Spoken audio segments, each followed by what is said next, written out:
Ethiopians have been making Aliyah to Israel since 1965.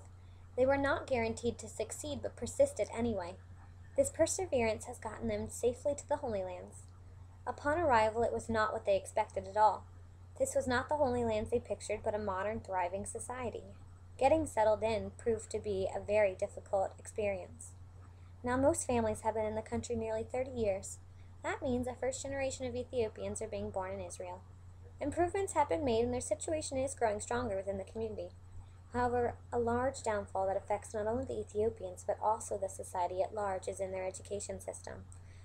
A published author says, if education is the key to success for any group, it is doubly so for the Ethiopians. The system in the past had no idea how to immerse these children into a modern-day school. The kids were taught to speak Hebrew and their home language of Amharic was neglected.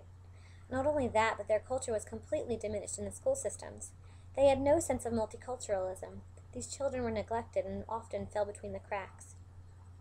The schools in modern-day Israel are mostly segregated. This is not intentional. Rather, the children go to the schools that is in their community, and most Ethiopians live together. Thus, the segregation begins. These schools are not nearly as adequate. And this segregation does not promote a good sense of bonding within the community. In fact, it only encourages more unease and ignorance about each other. In schools that the Israelis attend, they do not even learn about the waves of Ethiopian migration. If this is not fixed, I foresee a strong racial issue developing. Fortunately, some Ethiopians have taken it upon themselves to succeed. These children have developed a strong internal drive to do well. They push through schools and insist on joining the highest level of the IDF.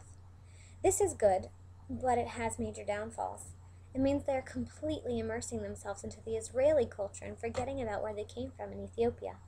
It is not until that they are older that it seems they have come to terms with their heritage and often go back to Ethiopia to get a sense of their culture. However, there are still vast amounts that fall through the cracks in the school systems and are forgotten. It is a problem that desperately needs to be addressed. For the future, I hope that the schools become equally mixed. I believe that children do not see race as an issue unless a parent or authority figure makes it an issue. I also hope that the schools are all staffed with equally qualified and exemplary teachers. It only takes one person to change a child's life. I think that as a society we forget about the individual. Children are not statistics, and they are certainly not numbers. Each one of them has a past, a present, and a future, and we need to help mold them. And it starts with the education system.